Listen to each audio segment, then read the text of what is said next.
Hello, beautiful world. Hope you're doing well today. I want to show you what's going on in the orchard. We're here in the middle of summer. The sun is no joke. You gotta stay protected out here, folks. So right now, I am standing in what I would call a farmstead scale orchard. So bigger than homestead. I think this amount of fruit is good for more than one family. It's about 20 to 25 fruit trees. And yeah, as you see, we're right here in fruit set. You might be wondering, what is that white on the leaves? Well, that is actually clay.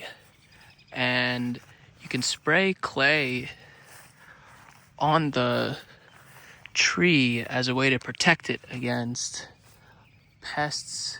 And what you can do is you can break their pest cycle. So it's been part of our organic spraying program here. And it's pretty cool to see. A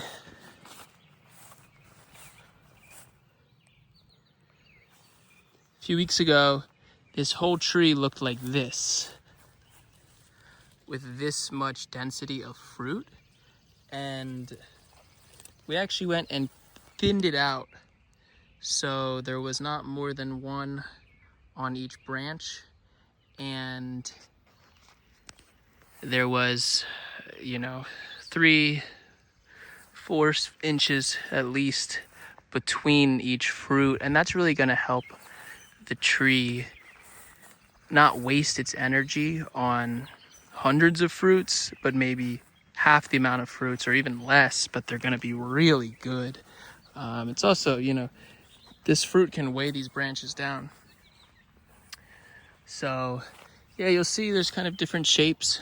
So, we have peaches, plums, pears, and look at this. Look at this elderberry.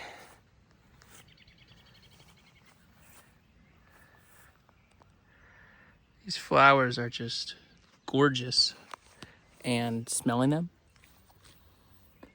oh, it's so fresh. Like I want to make a soap out of it or something. Meanwhile, I've never made a soap, but yeah, we're looking good. You can see how grown in the pasture is, and this has been grazed already by the sheep this year.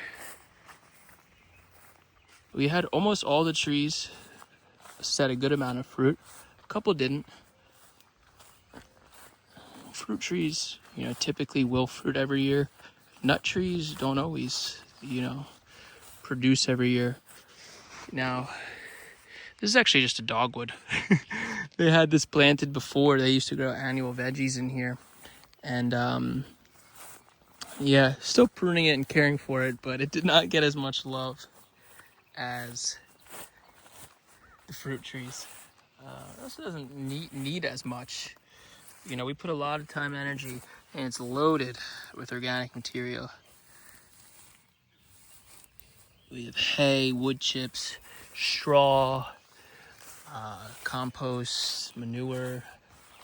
It's really a big variety, and we have a lot of stuff starting to grow in the understory. So, thinking about the layers.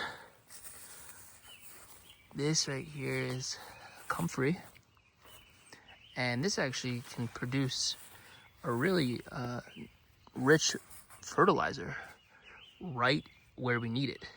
So we can actually put that down, maybe bury it in some other organic material. But you see here, it's a ring around the tree, and you want it thick. You want it, this is several inches. This is maybe, I don't know, it's at least 6 inches thick.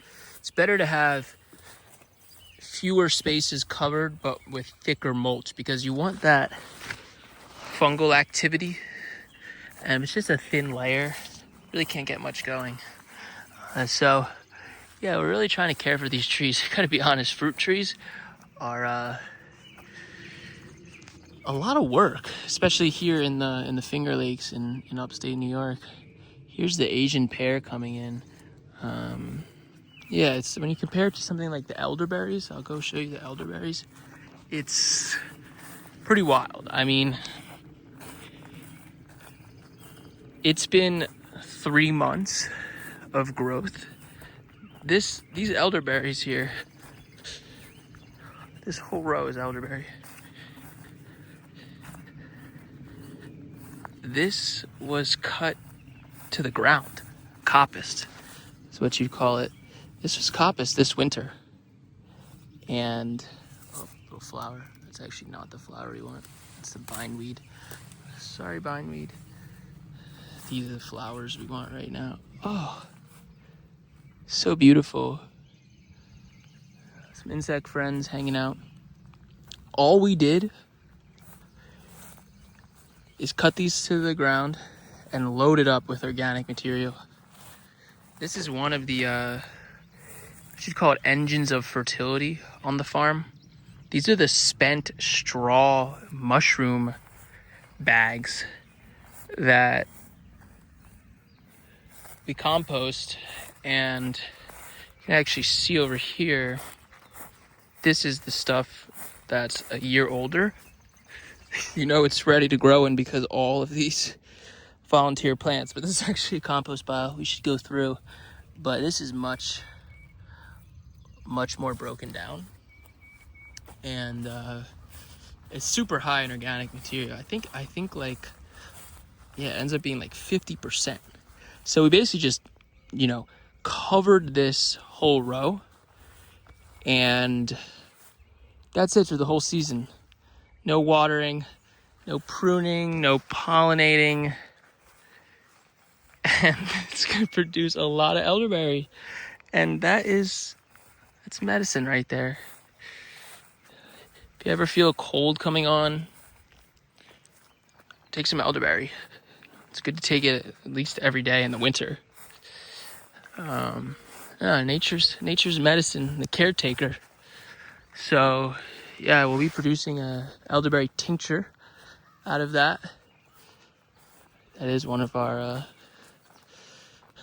commercial offerings. But it's really beautiful to see the seasonality evolve. You know, I got to this farm in April, and it was still very much winter. Had several nights below freezing. All this was not green, and this all just came alive. Did a lot of mulching and composting here in the orchard. And let's go check out the sea berries. It's kind of a citrusy berry. It could be a nice local, you know, kind of bioregional flavoring, because you can't grow citrus here, can't grow lemons here. Okay, it's happening. It's happening. Hey, look at this hedge of willow. I think it's a dogwood as well, but it's just providing some really nice privacy to the yurt, and just a lovely space. Like, I really gotta say, when you're working every day and it's a to-do list, it feels like a long to-do list. I'm trying to understand it a little bit differently, or interact with it differently. It's not a to-do list, it's more of a lifestyle. And what is this lifestyle? It's moving your body, it's staying active. You know, I feel good.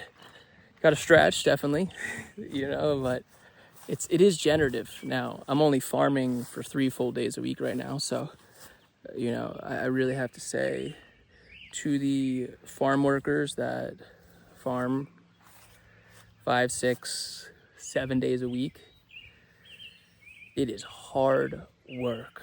It is hard work.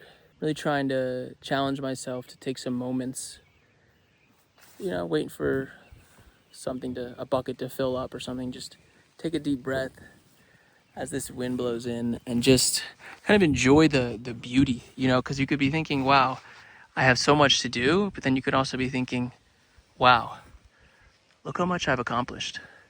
Definitely be checking in as we're eating some fruit and making some applesauce. But sending love to everyone out there, and we'll see you in the soil.